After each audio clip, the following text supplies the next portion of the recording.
Okay guys, welcome back to my story time. This story is literally my favorite story. It actually shows people that no matter who you are or where you are in life, something's out there protecting you. Something's out there watching over you at all times. And this story literally proves that. So this story is about the second time that I nearly died. If you want to check my first story, if you go to my story tab on my profile page, you'll be able to see my near-death experience in part 1.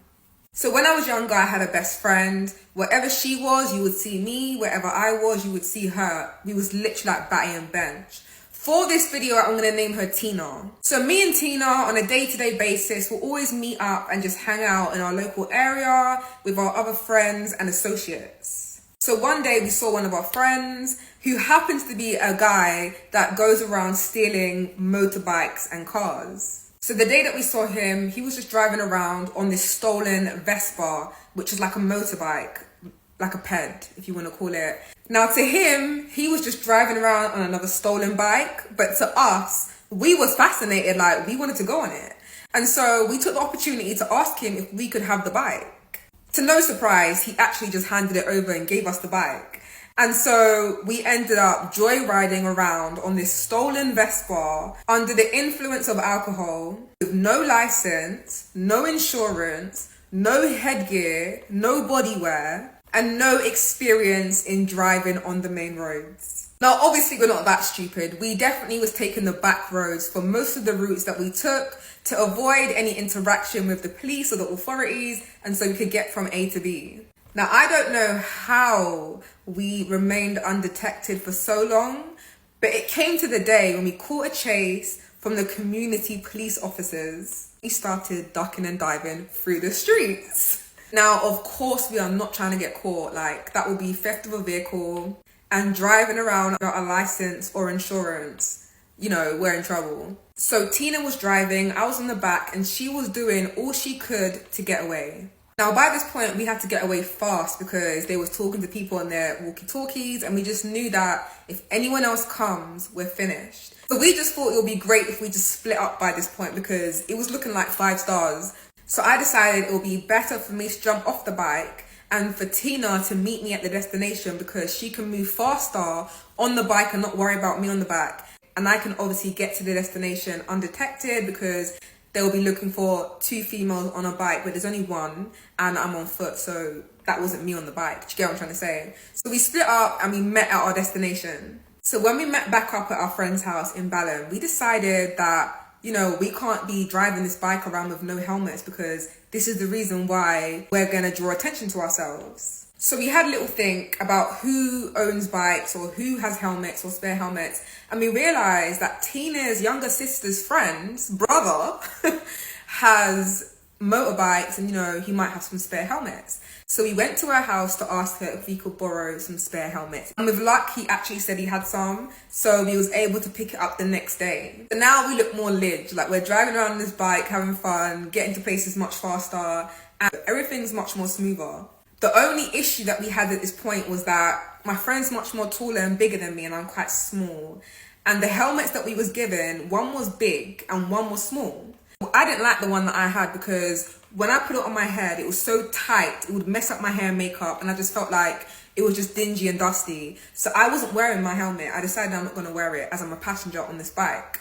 Tina decided to wear her helmet everywhere that we went, and it definitely just looked a bit more lig. So a few days later, it's about 2 a.m. and we've left our friend's house and Tina's going to drop me home. Now, we've been drinking. We literally stole 2 bottles of wine each. And I was on my 2nd bottle and so was she. So we have been drinking this wine, we had a good evening and we're just trying to go to bed. And so we've gone outside now, getting ready to get on the bike and to keep it moving. And then Tina's turned around and said to me, Ty, can you put on your helmet?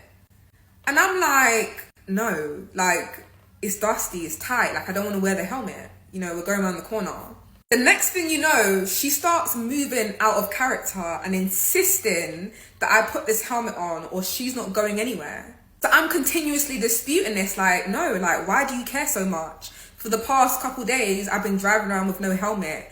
Why all of a sudden tonight do you want me to put on this helmet so bad? Like at this point, she's literally begging me, forcing me to put this helmet on. Like there is no other choice but that. So I'm finding it strange, but I'm trying to go home as well. And it seems that we're just going back and forth. Like she's adamant that she's not driving without the helmet. Like tonight, all of a sudden, you want me to wear the helmet. Like where's this coming from? So anyway, after about 5 minutes, I just thought, you know what? Let me just put the helmet on. I gave in because we're clearly not getting anywhere and she's not going to drive without me wearing this helmet all of a sudden. I've put on the dusty helmet, got my wine bottle in my hand, and I've hopped on the back of the bike ready to go. So we've taken off now and we're being extra precautious, 4 eyes on the road because we've been drinking, we're tipsy, Tina smokes as well, and you know, our reactions are much slower and we're aware of that. We've got to the end of the side road, about to take a left onto Church Lane to take us up the road to Balham. And because it's like early hours of the morning, we knew that it was going to be much quieter and there's not much cars on the road.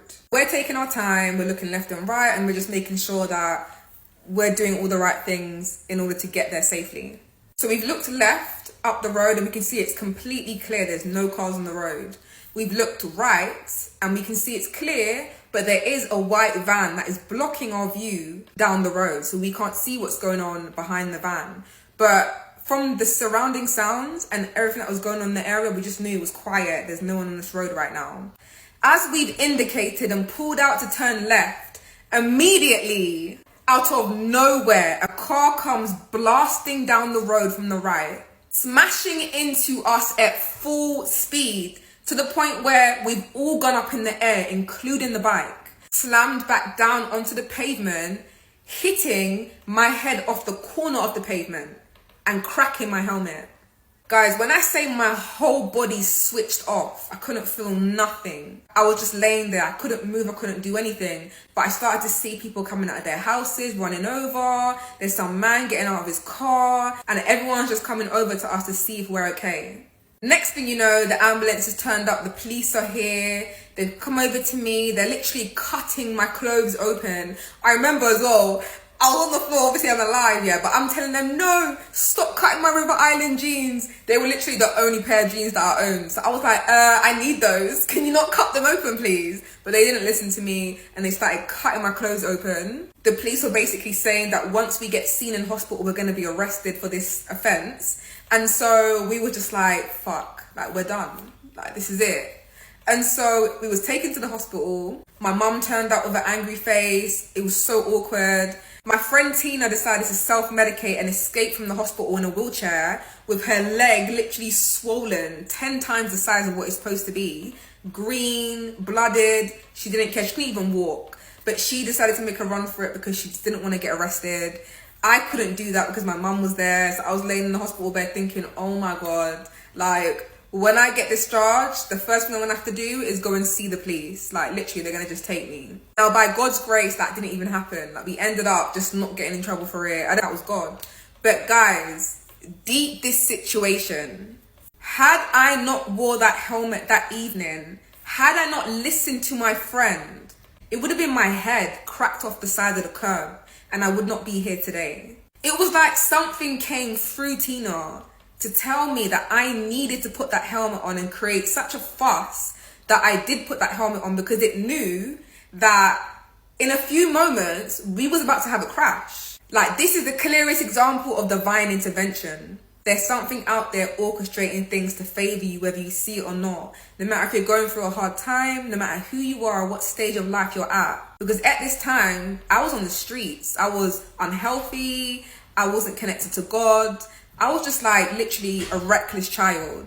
And I was still protected in that scenario without even knowing. This should give you guys hope that anything's possible and that something's got you, period.